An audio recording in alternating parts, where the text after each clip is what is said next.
Hello, everybody. Welcome to Black in Marine Science Week 3. I am Ayi Ajavon. I currently attend Georgia State University, and I'm about to graduate in about 2 weeks. I'm heavily interested in ichthyology and fish conservation and ecology, and I'll be applying to graduate school pretty soon. So today I'll be moderating today's discussion with Jojo West, Toni Sleugh, and Elijah Catalan. Today's panel is about attending and applying to graduate school. This event is a panel of 3 current grad students at different universities. They'll talk about their experiences and provide advice and insight into how they got to where they are. So please ask any questions that you have. You can drop them into the YouTube Live and I'll ask them to the panel. So today we have an awesome group of panelists. I'm excited to introduce all of them. First up, we have Jojo West. Jojo is a third-year PhD student in the Ecology and Evolutionary Biology program at Rice University. He's born and raised in New Orleans, Louisiana, and Jojo graduated from Howard University with a bachelor's in biology and a concentration in environmental studies. His interests include evolution, ichthyology, and how diet and behaviors shape morphology. Next, we have Toni Sleugh. Toni is a second-year marine biology PhD student at Scripps Institution of Oceanography in San Diego, California. Her research focuses on bioaccumulation and biomagnification of toxins in the marine food web, specifically in midwater and recreationally important fishes. In 2021, she received her bachelor's degree in biology and environmental studies with the minor in political science from Iowa State University. And lastly, we have Elijah Catalan. He's a PhD student at University of California, Los Angeles, in the Institute of Environment and Sustainability. He conducts interdisciplinary research applying genomic-based biodiversity monitoring and biogeochemistry to examine the impacts of restoration conservation efforts in coastal systems. Elijah also seeks to decolonize scientific research and advance environmental justice through his work in the Center for Diverse Leadership in Science at UCLA. I guess first we'll get started with some questions. First question to Jojo is, when did you decide to go to graduate school and why? So I guess the easy answer would have been 2019. I had an internship out in Friday Harbor Labs in Washington State. And basically through meeting a bunch of scientists here and sort of getting mentored, I realized like grad school was the path for me. But if I knew what grad school was, like from day one, I probably would have said like as soon as I turned 13.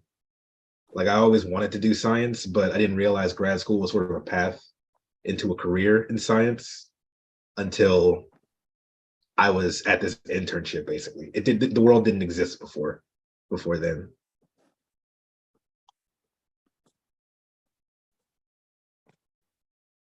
And next to Toni. So for me, I was really lucky to have my dad who went through grad school and is a scientist. And so from a really young age, I was like, I just want to be a scientist. I want to be a biologist. I didn't even know what grad school was, but I was like, this is where I'm going. But when I actually made the choice to learn more and pursue grad school, I would say probably after my freshman year in undergrad, I did an REU in Woods Hole, and that was like such a fun experience, and getting to actually do science and interact with grad students and see what that looks like in real life. I was like, yeah, that's for me. Awesome. And to Elijah, that same question. My answer is actually the same as Toni and Jojo's, kind of. Just like Toni, both of my parents actually went to graduate school. My dad got his PhD in chemistry, and my mom's a veterinarian. So early on, I kind of knew that I wanted to do environmental science, and I knew that in order to kind of get to the top of that field, I would have to go to some form of graduate school. But just like Jojo, I had no idea what that would really entail. And same as Toni, after after I had done a REU in the summer of 2018 at UCLA, the PI of that program kind of brought us through what the graduate school experience would be like and how to apply, and what we could actually get out of it. And that's when I actually had it said, okay, I'm going to go to graduate school for this, and this is what I want to do. Because at that point, I kind of knew what it could actually do for me, rather than just knowing that it would bring me further in my field. So it seems like, these internships and different opportunities are, I guess, kind of like the guiding light for a lot of people. Certainly it was that way for me too. So yeah, I mean, these different opportunities just mean so much, in forming a pathway forward. So how did you guys decide between doing a master's or PhD first? And what were the different things that you were kind of grappling to make that decision? I think for me, as terrible as this is going to say, it's all about the money, really. Like usually PhD programs are better funded than master's programs when it comes to getting a stipend and like tuition support and stuff like that. So like looking into doing grad school for more than a year, I realized I really just had to have that financial support, or else it really wasn't going to work for me. So just the stipend and the scholarship. I would say for me, it was pretty similar. It was a really hard decision because when I was applying to grad schools, I applied to both master's and PhD programs, and I wasn't really sure which one I wanted to do. But like Jojo said, financially, the PhD is a lot better deal. And also, I knew that I wanted a PhD eventually. And so I figured like might as well save time, save money, and just go straight into a PhD versus getting a master's. But I don't think there's really like a right or wrong way to do it. The way I looked at it was similar to Toni. Like my end goal was a PhD. I knew that I wanted to be kind of the leader of a lab. I wanted to lead my own research and not kind of help with somebody else's research or like help with somebody else's project.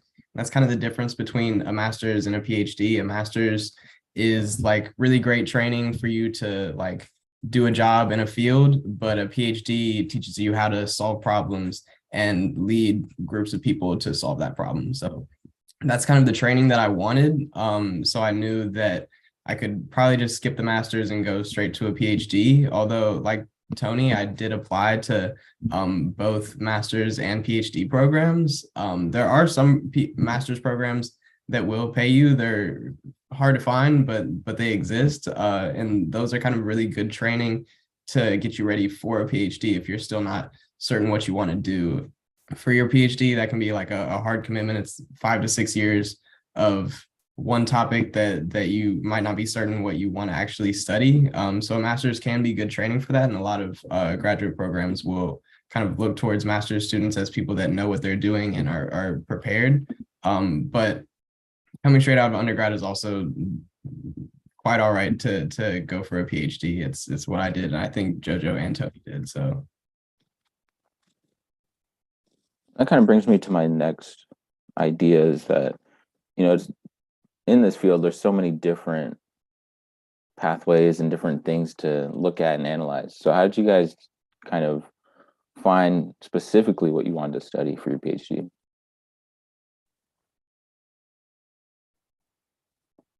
For me, how I found what I wanted to study, really just reading. Like it's nice to sort of read the entire breadth of scientific knowledge that is at our fingertips at this point and sort of be able to say like these questions sound fun, like these research methods are the ones that interest me. And beyond that, just sort of knowing, I guess, the people I'd be working with in general, like that in this field, like my field, morphology and ichthyology, like this really diverse sort of background and research has been applied to the questions in this field. And I knew like point blank, I wanted to study fish. So any lab really, or any questions that got me closer to fish or working with fish was all fair game for me. Mm. Yeah, so this was really challenging for me because I had such a wide range of interests and I didn't really know what I wanted to do. So when I was looking for potential advisors, I would be like reading through faculty pages, and I was like, all of this sounds interesting. I don't know how to like choose. But for me, I just had like a really broad sense of what I wanted to work on. Like I was interested in applied science and conservation biology. I wanted to do something to help communities. And so I was looking for advisors who worked with that, and like the study organism or the ecosystem wasn't as important to me as like the concepts that we would be working on. And so I ultimately narrowed it down more on like who I would be working with and like the types of work that we would be doing as opposed to like the specific topic, because I knew that I could sort of find my niche in whatever topic I was doing. It was just like too hard to narrow it down to specific things. So I just chose based on other things. Yeah, similar to Toni, I had like a broad range of interests. I just knew that I wanted to be outside and I wanted to help people. So like when I was first looking for advisors for grad school, I was looking kind of all over the place, but really what really got me to study what I'm doing right now at UCLA is that same RU that I did back in 2018. It was the diversity project, and it's a really cool program where they bring a diverse range of students all the way out to Tahiti. They teach us to scuba dive and then do research on the coral reefs there. So that experience, I looked at the PI. He brings his whole family and all these cool students out to Tahiti every summer to scuba dive. And I'm like, I kind of want your job. So he was really a guiding light in terms of getting into grad school anyway. So like I always stayed in contact with him after the program, and he was able to offer me opportunities to go to grad school and do the work that I'm doing now. So it's kind of like perfect training to steal his job in the future. So I can be outside, help people, and be in the environment in the water. I had no idea that I wanted to do marine science. Even in undergrad, like I couldn't swim till I was like 18. So it was never, and I'm from Ohio. I had no idea that I was going to be a marine scientist ever. It just didn't click for me until I had done that program, and I was like, scuba diving is really cool. I can swim now. And the idea of bringing my family and a whole bunch of Black students to Tahiti one day might be really cool, or some other place, but that was the idea. I'd also like to steal that job. That sounds like a lot of fun. Also, I can't swim, so I'll learn eventually, though. Apply to our lab. We'll teach you. So how did Jojo and Toni, how did you find out about your PI and like searching for different potential advisors? My PI now, Dr. Corey Evans, I met actually at this internship in 2019. He was a mentor here while I was a student here, and we just crossed paths and kept in contact. And he got his lab started the year after, and I knew as soon as he got his lab started that I wanted to apply to work with him because I worked with him that summer. We'd had conversations and stuff like that. But beyond that, it was a lot of not trial and error, but just searching. Like I had to contact people who knew people who would be interested in the things that I wanted to work in, and then email them, out of the blue, basically asking, do you have lab space? Does this project sound like something you'd be willing to work with or take on? So I got lucky with Dr. Evans, definitely. And I applied to a couple more labs, and it really is just a matter of searching everywhere, because there's all kinds of PIs in all kinds of corners of the country, and even like other countries, like I sent emails to Australia, to Sweden type stuff, like, because you never know which PI is going to be like the one, right? Yeah, I would really echo that. It was a lot of like reading through people's faculty pages and like looking at people's research, reading their papers. And I sent cold emails to like a million people and got responses from maybe a quarter of them. And maybe like a quarter of those people were actually interested in like talking to me. So my advisor, I found just like randomly on the Scripps website, and I was interested in the work that he did, and he happened to respond to me and have space, and we had good conversations. And I didn't find out until later that I like knew people that knew him, and so it like ended up working out really well. But it is a lot of work, So I definitely recommend starting early, and you do have to like search through all the corners of science everywhere to find people. So yeah. One piece of advice that I would give is that like if you're tuned into this now, tap into the BIMS network. Like everybody that's in grad school or doing marine science already knows somebody and might know somebody that has an opening in their lab or is really cool to work with. And like the marine science community in general is cool. I love people that love the ocean and marine science, but not everybody is cool to work with. And BIMS people will kind of be tuned into that. It's not a huge community of marine scientists, so everybody kind of knows each other some way. So people will know who are the good people to work with, who has opportunities, and that can kind of lead you to good PIs to work with. I guess in that same vein too, because this is such a white dominated field, sometimes we are, as Black people, we're navigating this other path that most people don't really recognize or, really acknowledge. So when you're considering white PIs, particularly for, grad school, how do you weigh and determine, what they may offer to you as a Black scholar? And, what do you look for when determining, how they're going to continue to support you?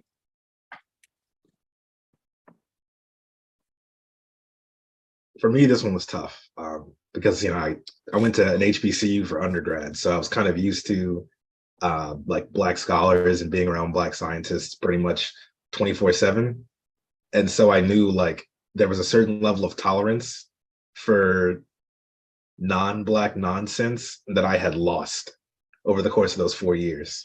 But I guess for me, it's just there's a short list of PIs that I was looking at, and I figured I was just going to try to have a conversation with all of them. And you can look at their lab, look at the people who have been through their lab, and contact them as well, and see sort of what the vibe is in the lab. And additionally, if you do make it to like an interview stage, or if they fly you out for an interview, I don't know if they're going to be doing that anymore post 2020, but if you get the chance to sort of interact with the community in any way, it can definitely point you towards kind of what the PI might be promoting in terms of sort of like diversity and inclusion. Because honestly, there is no surefire way to tell whether or not a non-Black PI, or even like some Black PIs, will be able to support you as a underrepresented minority in science. You have to sort of make your own judgment call, in my experience. Yeah, this was a tough one for me too. And I definitely have a different experience from Jojo because I went to a PWI for undergrad, and like I'm from the Midwest. So I was very accustomed with the non-Black nonsense, and I was like prepared for that to be my reality in grad school. Like I know this isn't a super diverse field, and I was like, whatever, like wherever we go, we're gonna be the minority. So I was prepared for that. But I did still obviously want to be in a community and in a lab that supported me. And so in all of my potential interactions with potential advisors, I like kind of interrogated them a little bit about the culture at the school and the department and their lab. I interrogated their students, other people in the department, and just asked like about, like diversity inclusion, what kind of initiatives they have going on, how other students of color are treated. I would ask to speak specifically to Black students. I'd ask how many Black students there are, and that kind of thing. And so there are a few red flags that you will come up in that process. Like if there's only one Black student in the entire program, red flag for me personally. I don't know, but like, yeah, just things like that where you can see like, are their students being currently supported, and like what do they have to say about the program? Definitely those one-on-one conversations with students was so important for me. So like Jojo, I was spoiled at HU. I I knew that I needed to be in like a black space, or at least not a white space. I don't think it would have been comfortable for me to, coming from Howard, to just jump into a completely white space. So I was really nervous when I was applying for grad school that that's what it would end up being like. Like Toni, I grew up in the Midwest, so I was used to the white BS.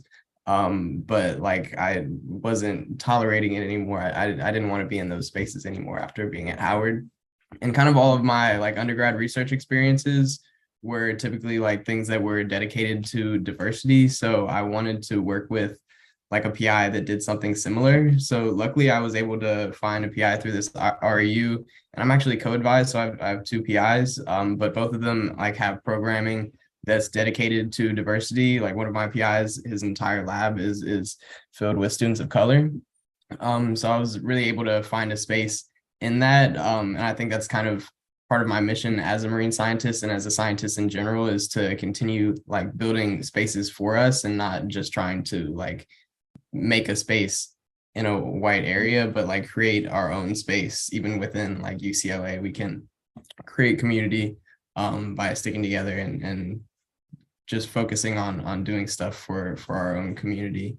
So that's kind of how I ended up getting PIs that were really dedicated to diversity, but like my program in general came with the same red flags that Toni is saying.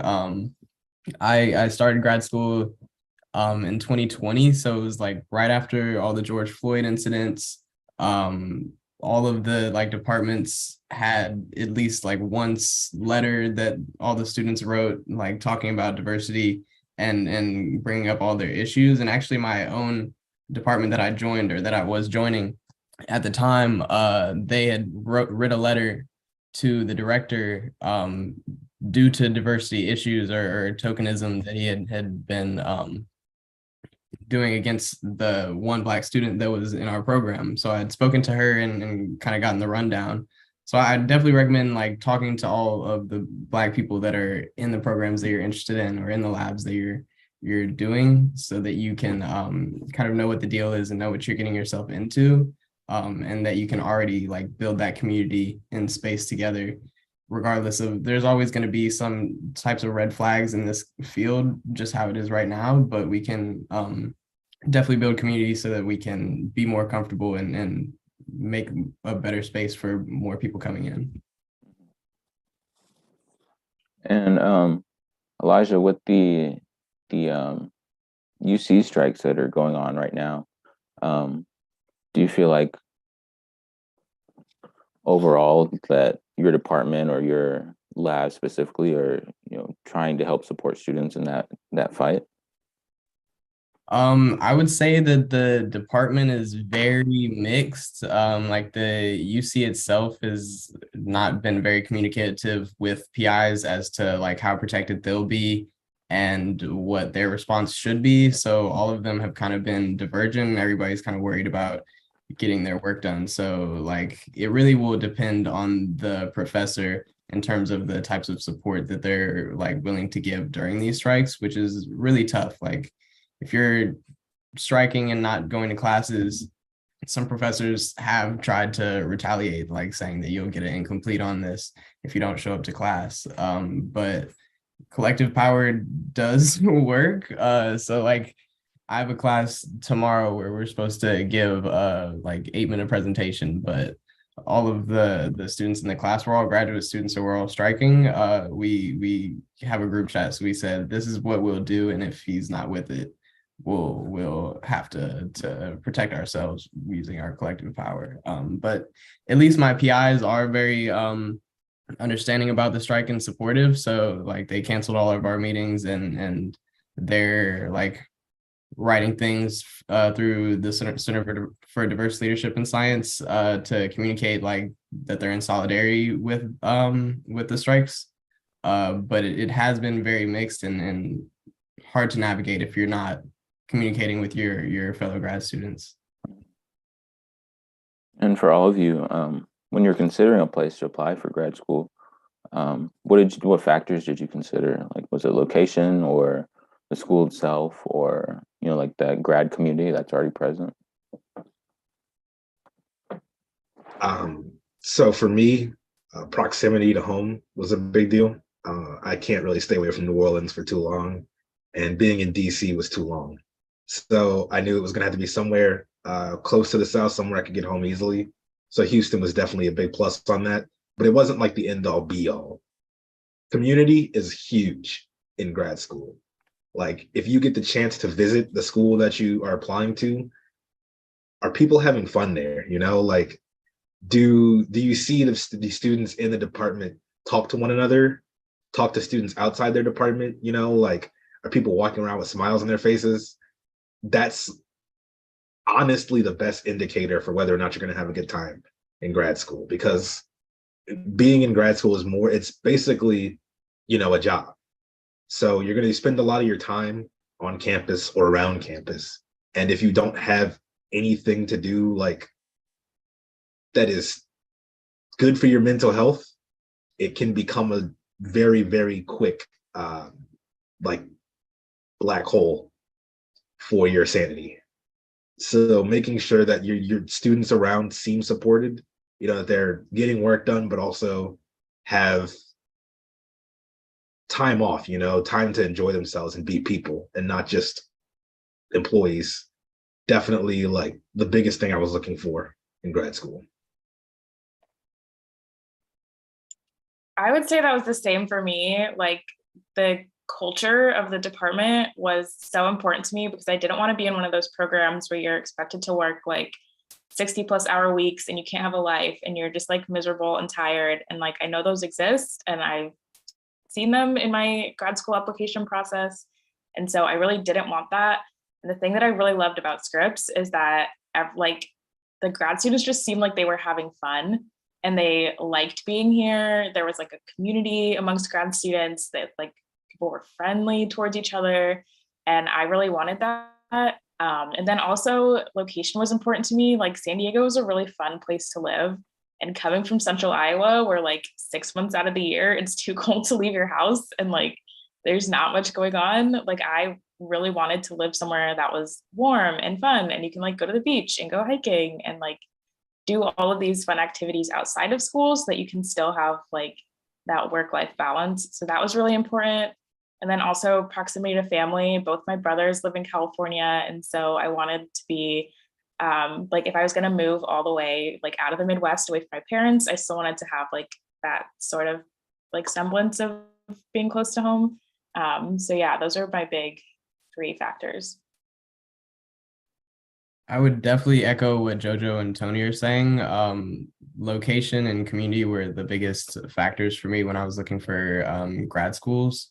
Location, because like if you're gonna spend 5-6 years of your life somewhere, it better be somewhere that you like. Like there's definitely a lot of opportunities in like small towns and places like that, but coming from working in DC for undergrad, I just couldn't be in a small town or a place that I wouldn't have Black people around me or at least a community. So Los Angeles was kind of like a perfect place for that. I got out of the bad weather, so I have great weather all times of the year, and I already knew a lot of people that were here. A lot of like graduates from Howard end up coming to LA, so I knew that I would have a community out here already, and I had worked with people at UCLA before. So that part of the community was really good for me. I'm pretty far from home, being from Cincinnati originally, but my mom's sister actually moved out here a year before I did, so I kind of lucked out to have some family close by too. I was used to living far from home, so it's still it's always tough to be away from your family, your mom and your dad. But I kind of got used to it being in DC for undergrad. So my auntie is enough. She has some baby cousins that always provide some sense of family and home for me. But those are definitely the biggest things: location and community. If you don't have those, you're not gonna want to stay wherever you are. Mhm. What's a typical day or week like for a PhD student? Is it just madness all the time? Yeah, I wouldn't say typical, but I guess it's really what you want it to be. So for me, like having like sort of like a not a program, like a schedule that I stick to is what helps me get my research done. So usually around 10 a.m., I'll get into the lab and I'll stay, I'll eat lunch there, basically treat it like a job, I'll come in, do a certain number of hours on my research, get a lunch break, come back into it, do more hours of research, and then till around like 5 or 6. Since I get in late, I try to stay late. Like for 5 or 6, I'll finish on my research for the day. Then I'll go to the gym and I'll play basketball. And then I'll probably go to the bar on campus and get a drink with some friends. And then I'll go home pretty much every single weekday. Yeah, I think it's hard to describe like a typical week or a typical day because it's always so different. But I feel like for me, it's pretty similar to Jojo. I'll usually spend my mornings working on like classes or like responding to emails, doing like that kind of stuff, or like reading. And then I'll take a break for lunch, usually go to the beach, which is like the plus of going to Scripps. And then and then in the afternoon, I'll like get going on research and get some lab work done if I have that to do. And then I'll usually go home around like 4 or 5, hang out with friends, make dinner, do something like that. And then, yeah, that's my typical day. Yeah, a typical day is kind of always different for me at least. So it's hard to say like what a typical day is. Like early on in my PhD, it was a lot of classwork and then lab work and learning. But now that I'm transitioning out of that, it'll really depend on like the actual work that you're doing. So like each of us has kind of different research. A lot of mine is field-based. And I know Jojo goes out to TE a lot too. So it'll really depend on like if I'm in the field or if I'm in the lab, if I've what kind of work I'll have to do. So I would say that grad school gives you a lot of different opportunities to do a lot of different stuff. So you can do speaking engagements with BIMS, or you can TA a class, or you can take a class, or you can be traveling, you can be at a conference. It's so many different things you could be doing. So like you really have to be like Jojo and make a to-do list and stay on top of your time because you're in control of your time. Like nobody tells me what to do when I wake up. I have to decide like these are my goals and I have to tackle them. So some days I'll wake up late, I'll stay late.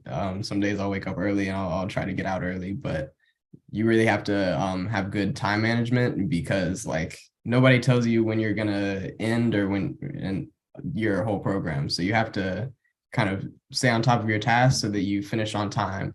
You don't have to ask for extra funding. So it's really good to be cognizant of your commitments because you can be overcommitted just because there's so many opportunities. There's also a lot of different things that you're gonna have to say no to. So be aware of that, but ultimately have fun and do whatever is gonna serve you because there's so many different things you can do. Just make sure it's serving you and that you're not overstimulated and stressed out. How do grad classes compare to undergrad? I guess what do they kind of look like?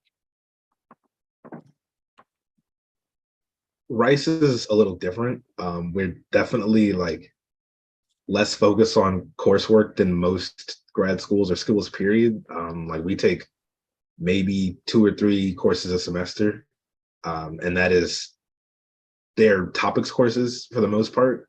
So a topics course, really, it's just like we read a paper every week or a chapter of a book every week, and then we come and discuss. Somebody will usually present, like each student will get a chapter to present on at the beginning. And so they'll know when their chapter is coming up. And beyond that, we can take like undergrad courses to sort of pad out the skills we don't have. So for my grad courses, they're mostly topics and it's just a lot of reading. And then I do take a couple undergrad courses to supplement that. So they look just like all the other undergrad courses in other universities. So my program is not very course heavy. It's, I feel like, really program specific. So I have 3 core classes that I had to take in my first year, and then 2 elective courses. And then every year we have to take a seminar course, which I think is similar to the topics course that Jojo has, where you just like dive in on a specific topic.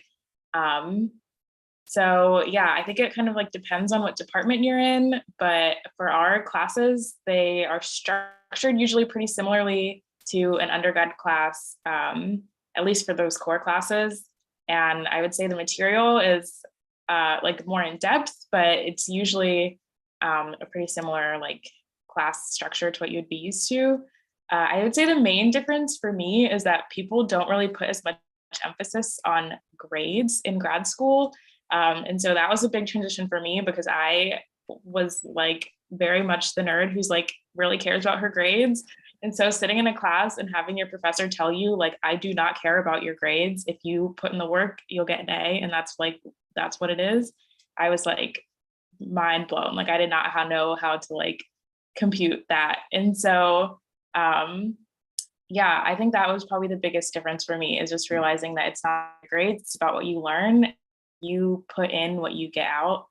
And just like at a certain point, you're not like going to class for the A, you're going to like learn material that will help further you in your career. So yeah. I'm gonna echo again a lot of what Toni said. It definitely depends on your program, what your classes are gonna look like. Like at UCLA, I'm in an interdisciplinary program, so there's no like set coursework. You kind of curate your own classes. So like Jojo, a lot of my classes were kind of mixed grad and undergrad to fill in whatever gaps I didn't know. But then a lot of like graduate classes, the big difference is it's like reading, a discussion, and then some writing is usually what the classes entail. And I agree with Toni, the professors don't really care about your grades as much. It's just like the work that you're putting in, making sure you're getting something out of it. They're usually pretty flexible about like deadlines and things like that, just because they know you have other work to do, and that you're ultimately there to learn, not for a grade to get into some other school. So that was a big plus for me. I was never one to like really like stressing about grades. I kind of like to just show up and get what I get out of it. So that's the big benefit, but definitely look at the program that you're applying to, because like other programs that you might do, but both my PIs are co-appointed in like the biology program and the atmospheric and oceanic sciences program. So the other grad students in my lab that have to like go through those programs and take the classes that are required for those PhDs, often they have like a lot stricter coursework that's not as fun. Like they have to take like hard physics classes and things like that that are just standard for those departments. Whereas like I get to take whatever I want. I took an Afro-Indigenous history class. I took like a whole bunch of different methods classes and just things that I was super interested in. So there are a lot of different programs that will give you that flexibility, but there are also programs that like you have to get these courses done. So just be cognizant of that, but mostly like don't worry too much about classes. I would focus on like your research and the work that you're doing, because that's gonna affect your day-to-day a lot more than classes. Those will only be like the beginning of your PhD. And was the transition into grad school hard for you guys? Like kind of making that switch, from, being an undergrad and, taking all these broad classes and, what was that first year like when you transitioned? And yeah. So I'm in my third year now, which means my first year was the first full school year of COVID. So if I had to describe my first year of grad school in a word, it would be tumultuous. Like it was not easy at all. And I don't know what of that I can prescribe to COVID and what I can prescribe to just the transition between undergrad and grad school. Like my courses were all on Zoom, which I wasn't used to. And I didn't actually have a physical lab space at first because our lab had just started that year. And we got delayed because of the pandemic.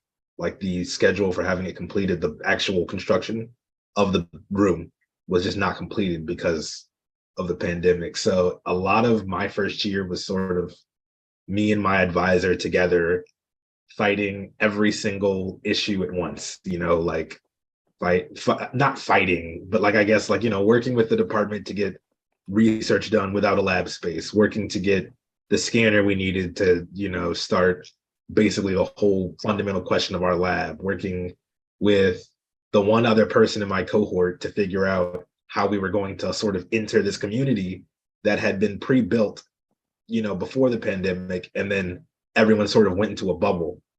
And so it's like, how do we contact other grad students in our department? How do we make friends? How do we, find out what we can do on and off campus?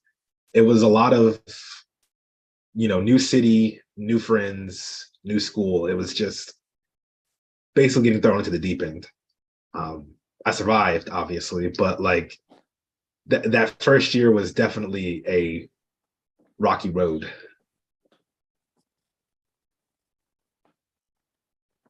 So for me, timing wise, I think I was really lucky because I started the year after all of that, where we were like coming out of COVID a little bit, and we like were allowed to have in-person classes, and I could like meet my cohort in person. So that was really nice. It was a little bit of a weird transition because I came straight out of undergrad, and so I had been doing like Zoom University for a year and a half, and then like moved across the country, and like all of a sudden was like COVID wasn't really a thing anymore, and I was like it was like kind of a little bit of a shift for me to get used to like going back in physically and like going to class. I think for me, what was really helpful with the transition is that my first quarter was like just fully classes. My second quarter was like half-time classes. And then my third quarter was fully research focused. And so having that sort of like slow transition to being like, okay, you're still a student, you're taking classes. It's very familiar to what we were doing in undergrad. And then like slowly like fading that out to focus more on research was really helpful for me. Not every program is set up that way. But that worked for me and like helping me become more of a grad student and like transitioning into that environment. But it definitely is, I think, it was hard for me to wrap my mind around like, yes, I'm a student, but I'm not just here for classes. Like I'm learning how to be a scientist and not just learning material.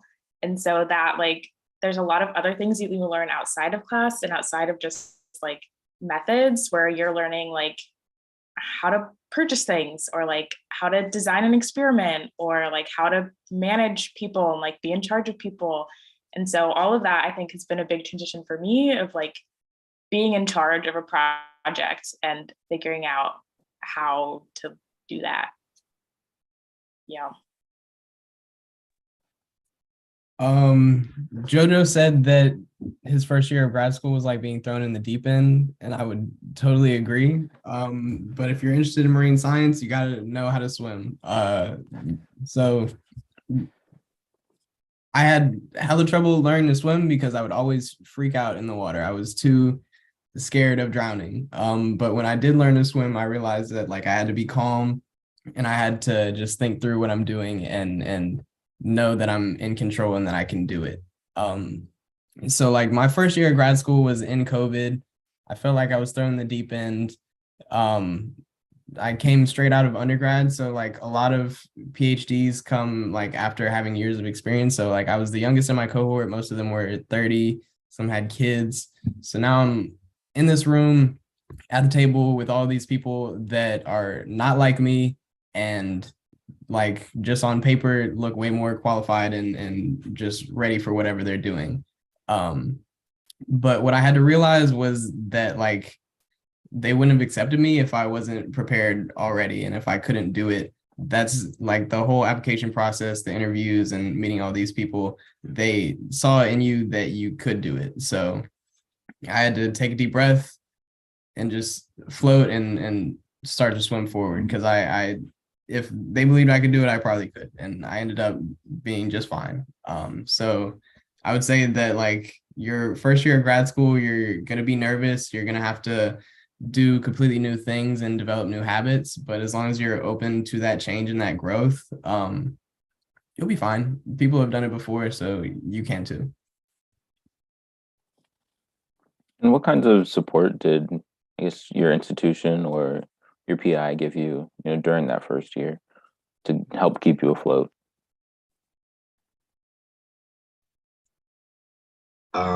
So for me, the institution, and really this is, I guess, more I can thank the students that were already there more than like the institution itself, but there was a lot of like Zoom socials and sort of like social distance friendly interaction that they tried to sort of make like spread because they were all dealing with it just as well as we were, but they knew coming in that my cohort was at a disadvantage, having to make friends and like interact with this or integrate with this department in a place in a situation where none of the actual ways that we usually interact are going to work out.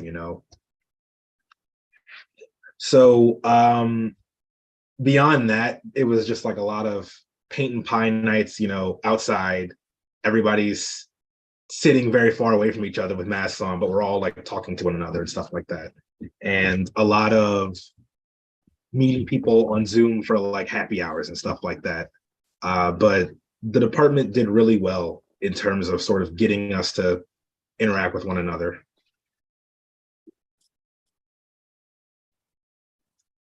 I would really echo what Jojo said. I would say my incoming cohort, really maybe more than the institution, was where I got most of my support.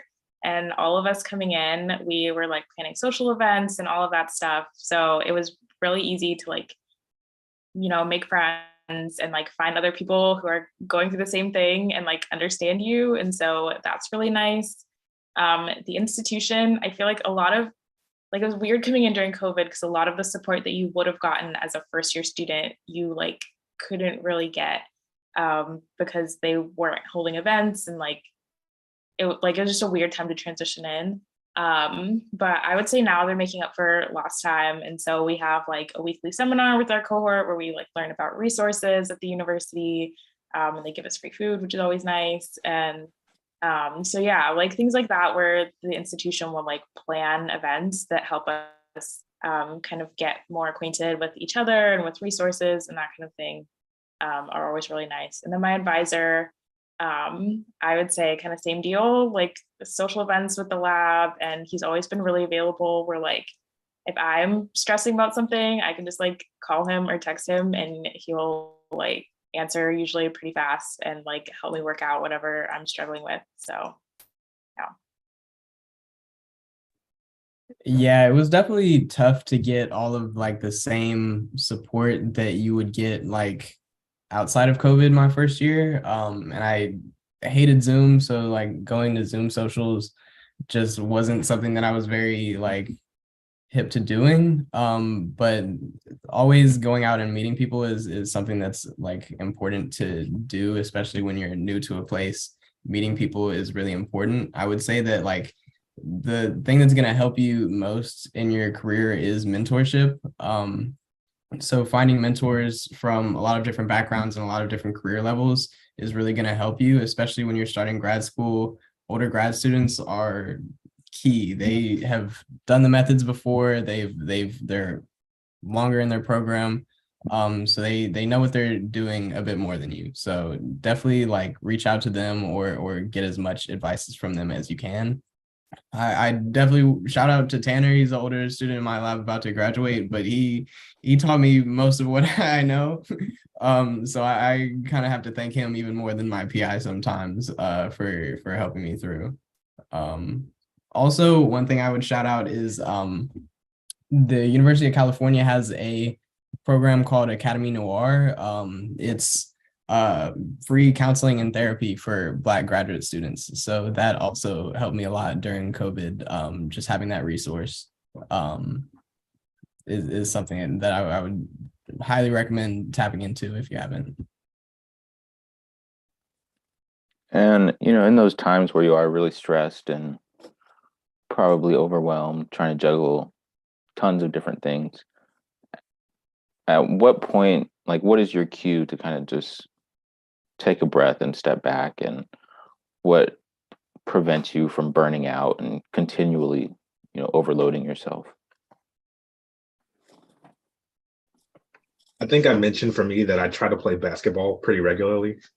And so I think having, if it's not a physical outlet, some sort of outlet to where you can do something you enjoy and do it consistently, like definitely does wonders for improving like just your state of being, in my opinion. Like if I didn't have the ability to go out and play basketball with like some of my friends in the program, like pretty consistently, like I've been up in Friday Harbor right now. I'm here TAing a class, and I've been here for a couple months, and I haven't been playing basketball.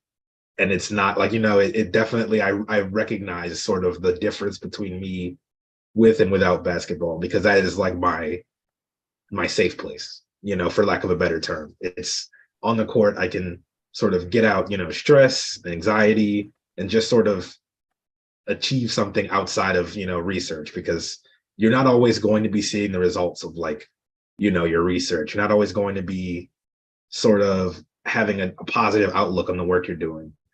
But if you can make your 3-point jumper like better, then maybe you're winning somewhere, like, and I mean that completely seriously. Like, I know I'm smiling, but having something you can do hobby wise outside of grad school completely, like, not like working on how you dissect or like working on skills related to research. Jojo, are you the reason that Corey tore his ACL? Let's not talk about that day, all right? Whether or not we were at a tournament and Corey was playing with the grad students, and whether or not he took a drive that he shouldn't have taken because I was maybe not, maybe I was crowding the paint and he took a step he shouldn't have taken, and then he fell down, he didn't get back up.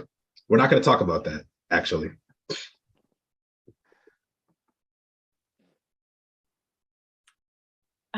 Yeah, so I would say for me, pretty similar to Jojo, just like having space to do things outside of grad school that are not grad school related is so important, because it's so easy for it to become your entire life, and like all your friends are your fellow grad students, and all like you spend your time talking about grad school, thinking about grad school all the time, and like that is so exhausting. And so for me, like I mentioned, going to Scripps is really nice because you're right on the beach. So if I get stressed out, I just like go take a walk on the beach, or like go look in the tide pools, or like do something, kind of take my mind off it. Not everyone is that lucky, but like, yeah, just like getting outside is really nice for me. And I also like having projects and like making things. And so I will like, like get thrifted fabric and like sew stuff, or like do something crafty. And so like having things like that to do that are productive, but not necessarily like me producing like for my research or for my work, is really helpful for me to kind of like de-stress and focus on something else. I don't break ankles, so sorry. I don't break ankles either. I'm terrible at basketball, unfortunately. That gene never got to me. But echoing what Toni and Jojo said, like even though you're in grad school, you're a grad student, that's not all you are. It's really just a small part of who you are. So like really internalize that. Like you are not your career, you are not your work, you are like so much more than that. So when you're in grad school, your experiments are not going to work. You're going to be stressed out. You're going to have a whole lot of things on your plate. You're going to have just a ton of things not working in your way. Things aren't going to go your way. But you can't internalize that as like your own failure. That's just a part of life and a part of your path. So just take the lessons from it and definitely get outside of like your work and take your time to do other things, because like your grad school, a lot of people say it runs your life, but it does not have to run your life. You can do so much more. You can play basketball, you can go to the bar, you can go see your friends, you can go to the beach, pick up whatever hobbies you want. Like those things are really important. They're just as important as the work that you're doing, because they're all what builds you and makes you feel full. And work is great, and some people can feel fulfilled just from their work, but like that's not me. I know that I have to go out and be with friends. I have to play video games. I have to take trips. So don't be scared to take that time, because it's your path and it's your degree. So like make as much of it as you can, make it your own experience, and have fun with it, because it's there to benefit you, not there to stress you out. Like there's a ton of people, and you can be like worried about, like a lot of people have climate anxiety or worried about the environment, but none of us are going to solve those problems on our own. So like rely on your community and have faith that we're all putting in the work to commit to those goals. I think this will probably be my last question, since we're running out of time.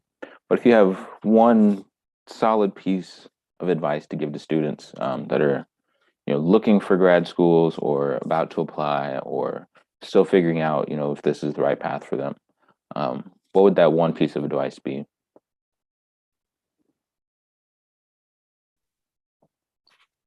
My advice for anybody who's looking to get into grad school or considering it is it's not forever, like, and it's not permanent. It's not forever. Once you start, if you find out, actually, I hate this, you can leave. I'm not saying that that's where I'm at.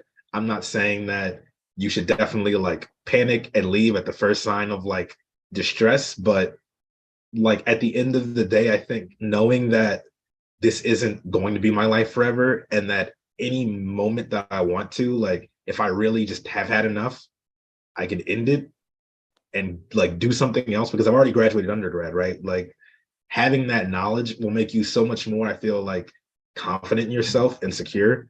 Because once you get in, it's all on you, really.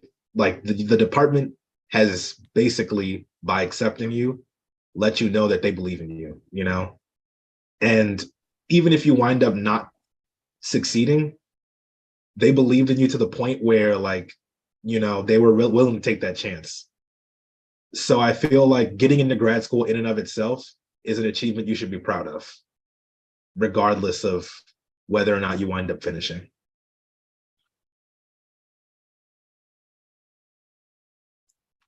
I would say my one piece of advice is that there's no right or wrong way to do it.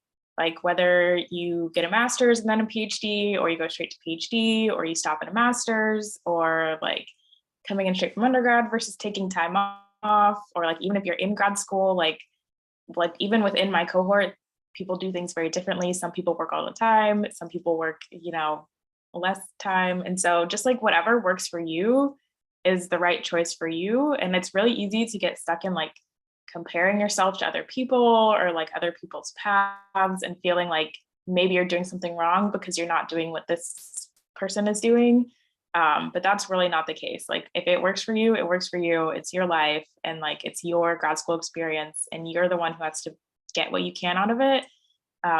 So yeah, just really focus on like making the most out of it for you and like what you need, and not so much like comparing yourself to other people's paths.